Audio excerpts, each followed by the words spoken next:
খুলনাতে যেভাবে স্থায়ীকরণ হয়েছে রাজশাহী ওয়াসাতেও সেভাবে স্থায়ীকরণ হবে। রাজশাহী ওয়াসার অস্থায়ী কর্মচারীদের যে অসুবিধা, যে সমস্যা, এই সমস্যাগুলা অতি সত্বর আমাদের কর্তৃপক্ষ তাদের আমলে নিয়ে তাদের যেন ব্যবস্থা করে, এই ব্যাপারে আজকে আমরা এখানে সমবেত হয়েছি।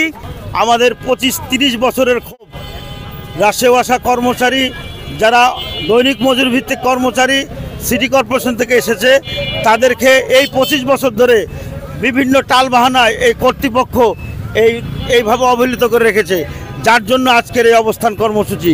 আমি এখান থেকে স্পষ্ট ভাষায় বলতে চাই, আমাদের এখানে যেই রকম অবহেলিত কর্মচারী, এরকম অবহেলিত কর্মচারী ছিল খুলনা ওয়াসায়। তাদের স্থায়ীকরণ, তাদের সম্পূর্ণ যারা জনবল ছিল প্রত্যেক জনের স্থায়ীকরণ হয়েছে স্থানীয় সরকার মন্ত্রণালয়ের, ওনাদেরও স্থানীয় সরকার মন্ত্রণালয় আদলে, আমরা স্থানীয় সরকার মন্ত্রণালয় আমরা আমাদের কেন হবে না খুলনার মতো? আমরা চাই খুলনাতে যেভাবে স্থায়ীকরণ হয়েছে রাজশাহী ওয়াসাতেও সেভাবে স্থায়ীকরণ হবে। আমরা দীর্ঘ 20 থেকে 30 বছর যাবৎ এই প্রতিষ্ঠানে অস্থায়ী ভিত্তিতে চাকরি করছি।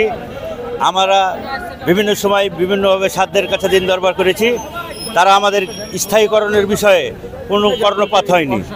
আমরা এই অবস্থান কর্মসূচি থেকে রাজশাহীবাসী সহ আপনারা ইলেকট্রিক মিডিয়া, প্রিন্ট মিডিয়াদেরকে জানিয়ে দিতে চাই, আগামী দিন আমাদের সকল দাবি, স্থায়ী কর্মচারীদের আনিতোষিক ছুটি, সরকারি যেসব ছুটি থেকে বঞ্চিত সেই সব ছুটি সহ আমরা আমাদের দাবি দাওয়া আদায়ের লক্ষ্যে সকল স্তরের কর্মচারীদেরকে নিয়ে অবস্থান কর্মসূচি পালন করছি।